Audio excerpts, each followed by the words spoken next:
వ్యాసభగవానుడు ఈ దేశానికి చేసినటువంటి సేవ సామాన్యమైనటువంటిది కాదు. మహోత్కృష్టమైనటువంటి సేవ చేశాడు ఆయన. అటువంటి మహానుభావుడు ఆయన వేదరాశినంతటినీ విభాగం చేశాడు. ఋగ్యజుర్ సామ అధర్వణ వేదములని చేసి అంతటితో ఊరుకోలేదు. అల్పాయుర్దాయం కలిగి అనారోగ్యంతో ఉంటూ బుద్ధి ఎప్పుడూ కూడా అర్ధకామముల యందు మాత్రమే తగిలి ఉండేటటువంటి సామాన్యమైనటువంటి జనులు కలియుగంలో వేదాల్ని నాలుగింటిని చదవడం దుస్సాధ్యమనేటటువంటి బుద్ధి చేత వ్యాసభగవానుడు వేదరాశిని నాలుగా విభాగం చేశాడు. విభాగం చేసి మళ్ళీ వేదంలో పూర్వభాగం అంతా మనం ఆచరించవలసినటువంటి విధి విధానములను గురించి, మనం ఆచరించినటువంటి విధి విధానముల వలన మనము పొందేటటువంటి ఇహలౌకిక పారలౌకిక సౌఖ్యములను గూర్చి వివరణ చేస్తుంది.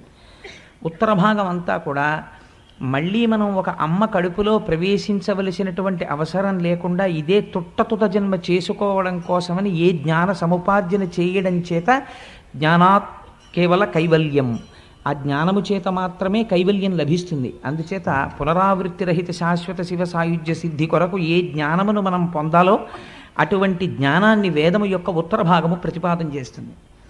ఆయన తన శిష్యుడైనటువంటి జైమిని చేత వేదమునకు పూర్వభాగమైనటువంటి కర్మకి సంబంధించినటువంటి విషయాలన్నిటికీ వ్యాఖ్యానం చేయించాడు. దాన్ని పూర్వమీమాంస అంటారు. ఉత్తర భాగం అంతా జ్ఞానమునకు సంబంధించినది. ఆయనే స్వయంగా బ్రహ్మసూత్రములను రచించారు. దాన్ని జైమిని రచించినది పూర్వమీమాంస, ఈయన రచించినది బ్రహ్మసూత్రములు లేదా ఉత్తరమీమాంస అంటారు. మళ్ళీ 18 పురాణములకు కర్త అయ్యాడు ఆయన.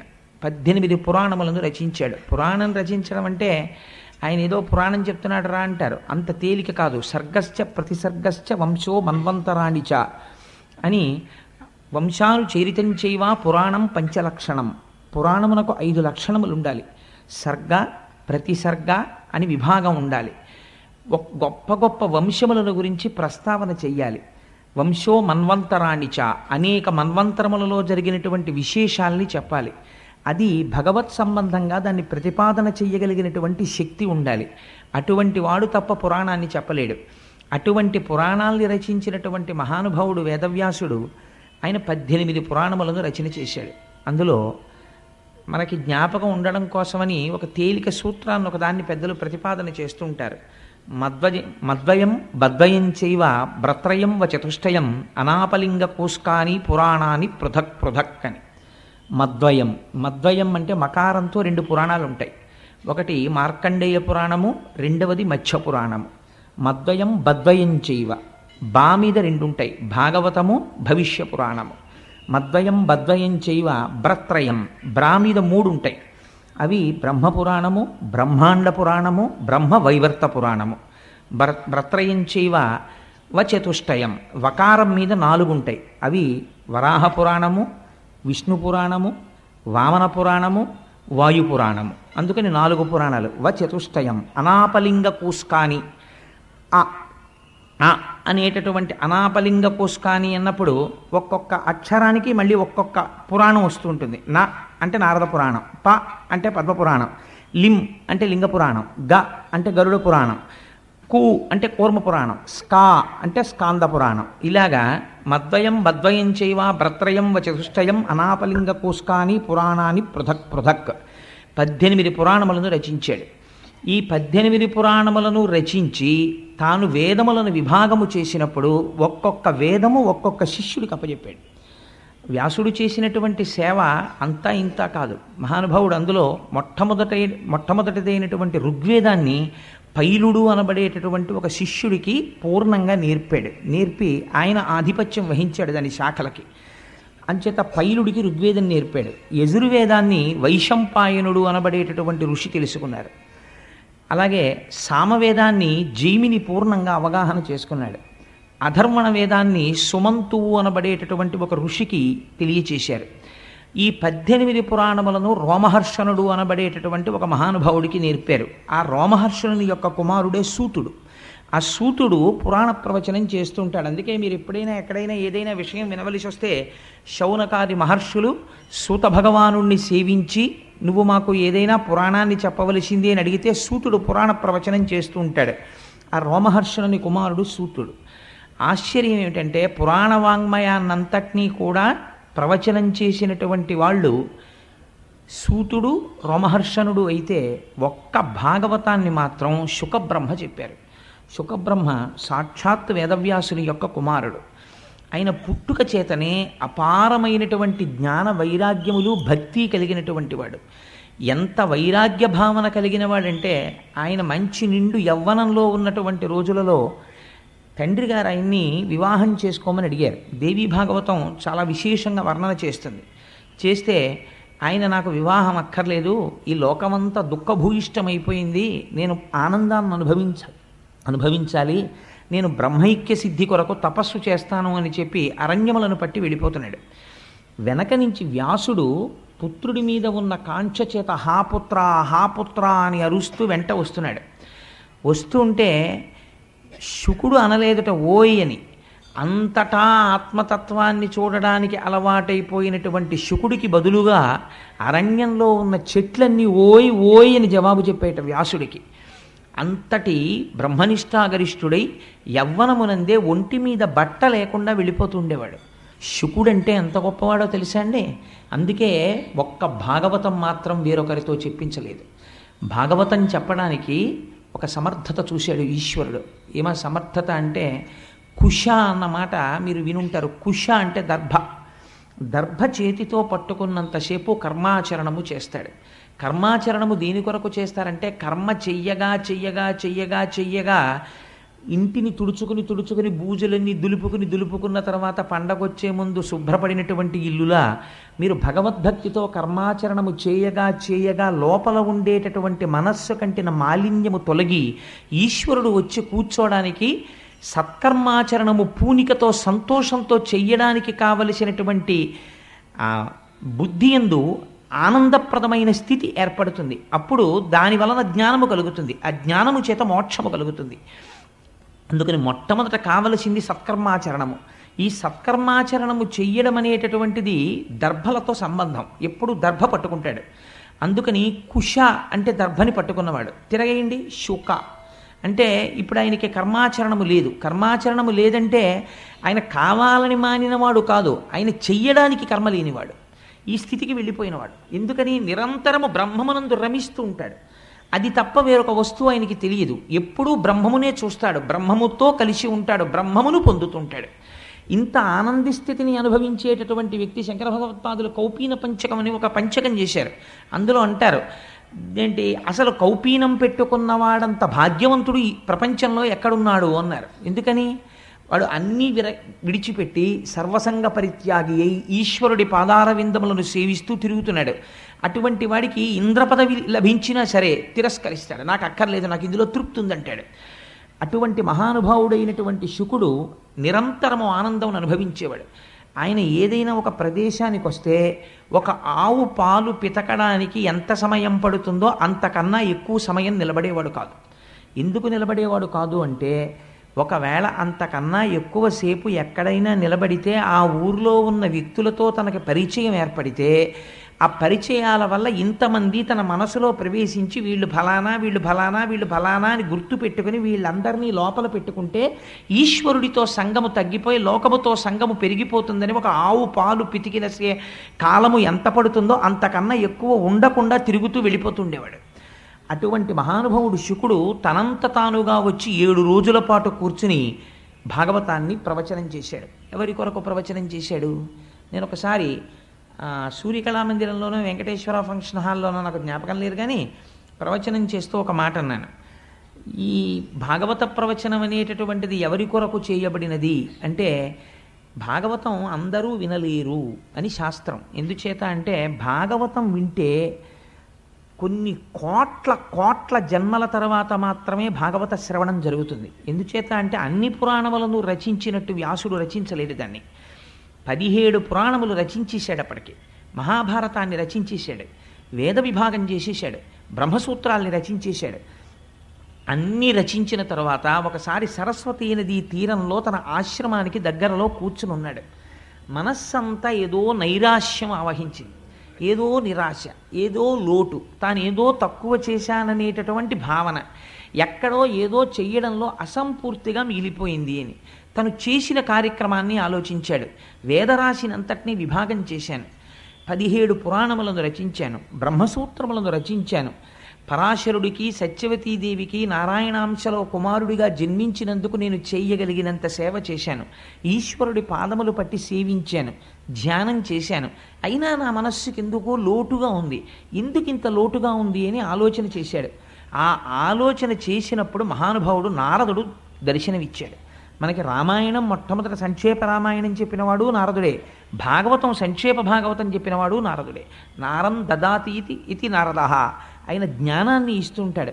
ఆ నారదుడు వచ్చి ఒక మాట చెప్పాడు, వ్యాస, నీ మనస్సు ఎందుకు అసంతృప్తితో లోటుతో ఉన్నదో తెలుసా?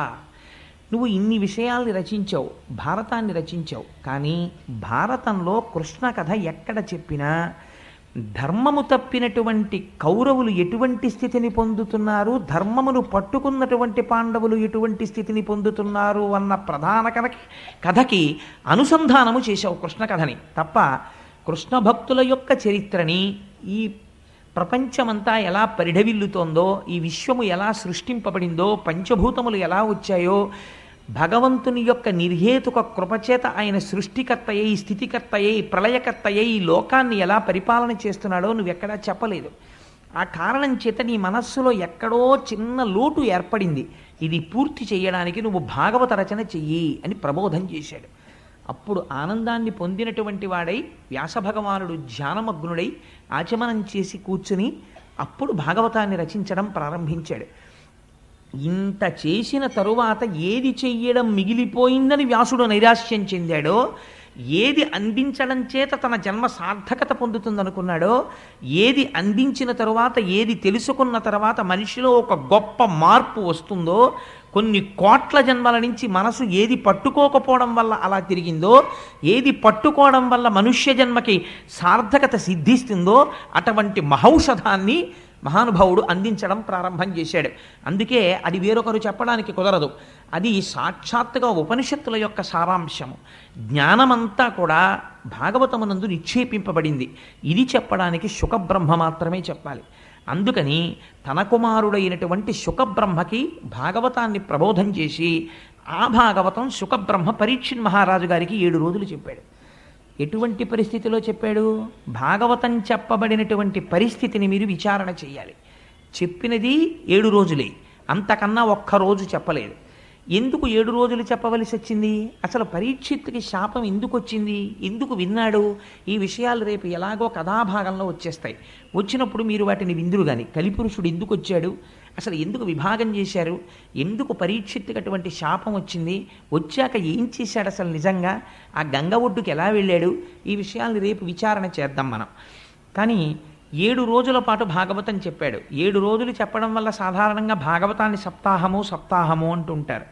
నేను తరచూ ఒక మాట చెప్తూ ఉంటాను, భాగవతాన్ని సప్తాహంగా చెప్పుకోవడం వెనకాతల ఒక రహస్యం ఉంది.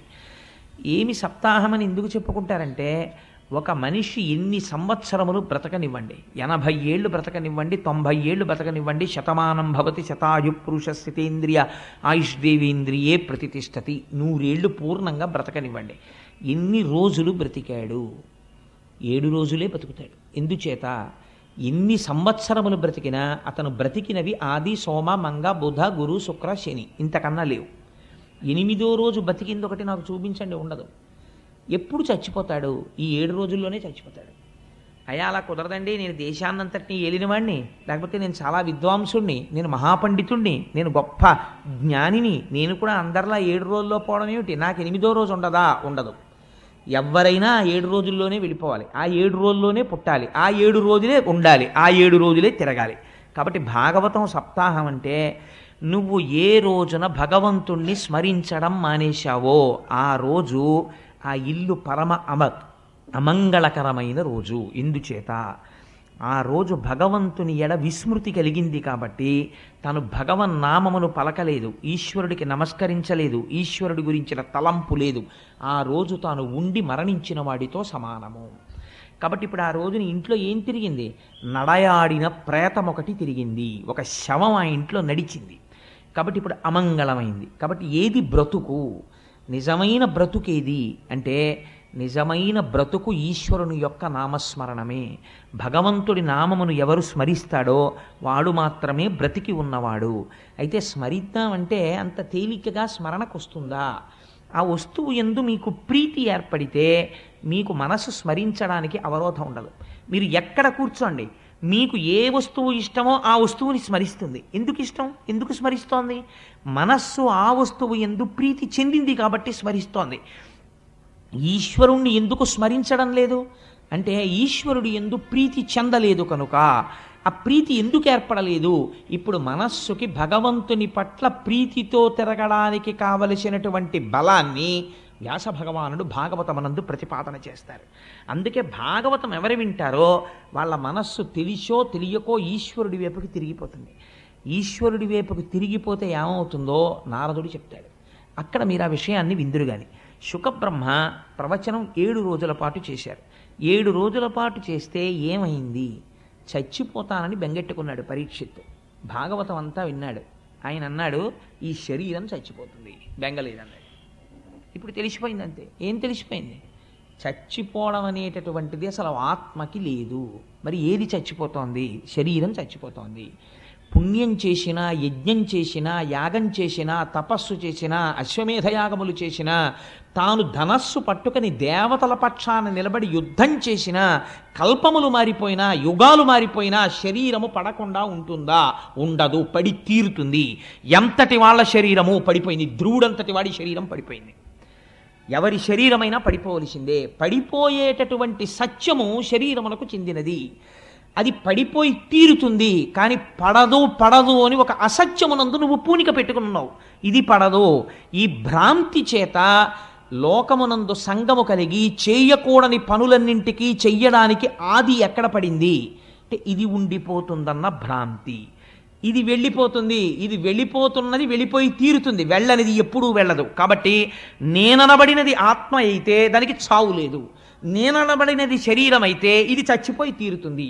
కాబట్టి ఉన్న సత్య వస్తువుని పట్టుకున్నావా మరణ భయం లేదు, అసత్య వస్తువుని పట్టుకున్నావా మరణ భయం ఉంది. మరణ భయంలోంచి సమస్తమైన అజ్ఞానం ఉంది, అవిద్య ఉంది, భయం ఉంది. ఏది పట్టుకుంటావు? సత్యాన్ని పట్టుకో. అంత తేలిగ్గా పట్టుకోగలవా? భాగవతం విన్నవాడు పట్టుకోగలడు. అలా పట్టుకునేటట్టు వ్యాసుడు భాగవతమునందు ప్రతిపాదన చేశాడు సత్య వస్తువు గురించి. అందుకని ఎవరు భాగవతం వింటున్నారో వారికి సత్యము పట్ల పూనిక కలుగుతుంది, ఈశ్వరుడి పట్ల పూనిక కలుగుతుంది.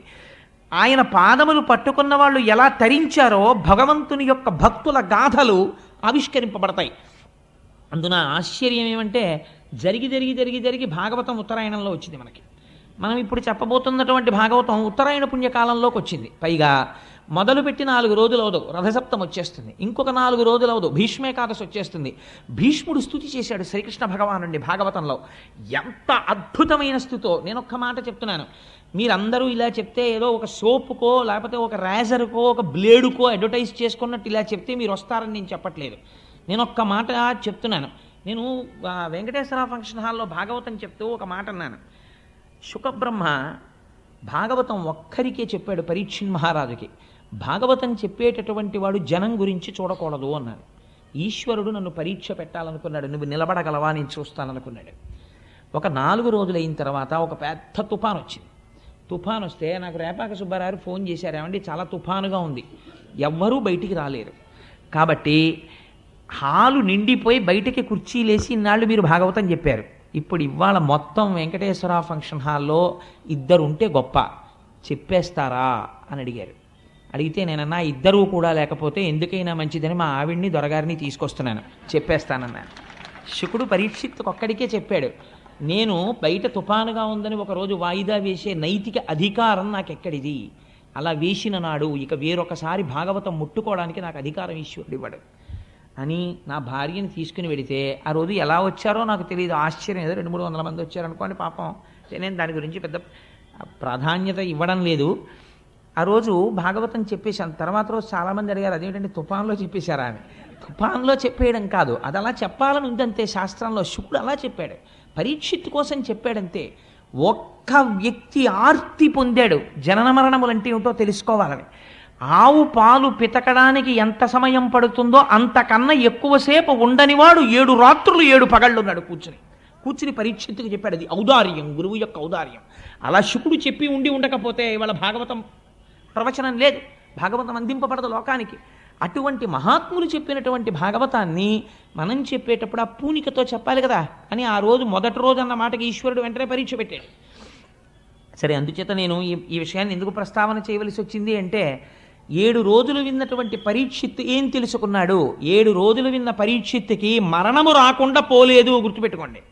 భాగవతం విన్న తర్వాత మరణం రాకుండా ఏం పోలేదు, పరీక్షిత్తుకు మరణం వచ్చింది. కానీ పరమధైర్యంతో మాట అన్నాడు 7 రోజులు పోయిన తర్వాత. మరణం దేనికి వస్తోంది? శరీరానికి. అది వచ్చి తీరుతుంది, నాకు ఇప్పుడు బెంగలేదు, రానివ్వండి మృత్యువుని, నేను ఆత్మగా నిలబడిపోతున్నాను అన్నాడు. ఈ శక్తి కొన్ని కోట్ల జన్మలలో లోపించడం వల్ల మనం అలా తిరుగుతూనే ఉన్నాం. భ్రమయసి పరబ్రహ్మ మహిషి అంటారు సౌందర్యలహరిలో శంకర భగవత్పాదులు. అలా మాయలో తిరుగుతూనే ఉన్నాం. ఈ సత్యమును ఆవిష్కరిస్తోంది భాగవతం. అటువంటి భాగవతాన్ని శుకబ్రహ్మ ప్రవచనం చేశారు. పెద్దలంటారు, నిగమకల్పతరోర్గలితం ఫలం శుకముఖదామృత ద్రవ సంయుతం పిబత భాగవతం రసమాలయం ముహురహో రసికా భువిభావుకాహ. ఎంత గొప్ప మాట చెప్పారో చూడండి. మీరు భాగవతాన్ని వినేటటువంటి వాళ్ళు భాగవతాన్ని నేను వింటున్నానని ఎప్పుడూ వినకు. ఏం చేస్తావు? పిబత భాగవతం, భాగవతాన్ని తాగేసేయి. అంటే ఇప్పుడు మీరు ఏమనాలి? అయితే అయ్యా, మీరు రేపటి నుంచి గోపాలకృష్ణ గారికి చెప్పి కొన్ని గ్లాసులలో భాగవతం పోసి ఇచ్చేయండి, మేము తీర్థం కింద పుచ్చేసుకుంటాం. తాగడం ఎలా కుదురుతుందంటే, తాగడం అనేది ఏది చేస్తుంది? నోరనబడేటటువంటి ఇంద్రియం చెయ్యాలి. వినడం అనేది ఏ ఇంద్రియం చెయ్యాలి? చెవనబడేటటువంటి ఇంద్రియం చెయ్యాలి. కానీ చెవు అనేటటువంటి ఇంద్రియానికి ఒక లక్షణం ఉంది, మీరు బాగా చూడండి. నోరు తాగుతున్నప్పుడు మనస్సు ఎక్కడో తిరుగుతోంది అనుకోండి. ఉదాహరణకి నా భార్య నాకు ఒక గ్లాసులో పాలు తీసుకొచ్చి, ఏమండి ఇవి తాగి ఆఫీస్కి బయలుదేరండి అంది అనుకోండి. నేను ఆ పాలు తీసుకెళ్ళి నోటి దగ్గర పెట్టగానే నా మనస్సు వెంటనే అమ్మో టైం అయిపోతుంది, ఆఫీస్కి వెళ్ళాలనో లేకపోతే ఎక్కడికి వెళ్ళాలనో ఆలోచన చేస్తోంది. కానీ నోరు మాత్రం ఈ పాలన్నిటినీ ఏం చేస్తుంది? పుచ్చుకుని ఎక్కడికి వెళ్ళాలో ఆ కడుపులోకి పంపించేస్తుంది. అది తాగేసేటప్పుడు గడగడ గడగడ గడగడ గడగడ గ్లాసులో అయిపోయేంత వరకు తాగేస్తుంది తప్ప, నోరు తాగేటప్పుడు ఒకవేళ పాలల్లో ఒక గండుచీ ఉందనుకోండి, గండుచీ ఉంది నేను పుచ్చుకోనందు, నోరు పుచ్చేసుకుంటుంది. ఆ తర్వాత ఎప్పుడో గ్రహించి అయ్యో చీమ వచ్చేసిందని మనం బయటకు వదిలేస్తాం దాన్ని. అలా పిబత, నువ్వు ఇందులో తాగేయాలి. తాగేసే పదార్థంలో సాధారణంగా మీరు తీసి పారేసేది ఏమి ఉండదు. మీకు మామిడి పండు ఇచ్చాయా తినండి అన్నాం అనుకోండి, మీరు తినడం మొదలెడితే దాన్ని తొక్క బయటికి పారేయాలి, టెంక బయటికి పారేయాలి, ఏదో అంతా తినేసిన తర్వాత పీచు ఉంటే పీక్కుని బయట పారేయాలి తప్ప, మామిడి పండు రసం తీసుకొచ్చి ఒక గ్లాసులో పోసి తాగేయండి అన్నాను అనుకోండి. ఇప్పుడు అది ఏమిటండి? అది ఎసెన్స్.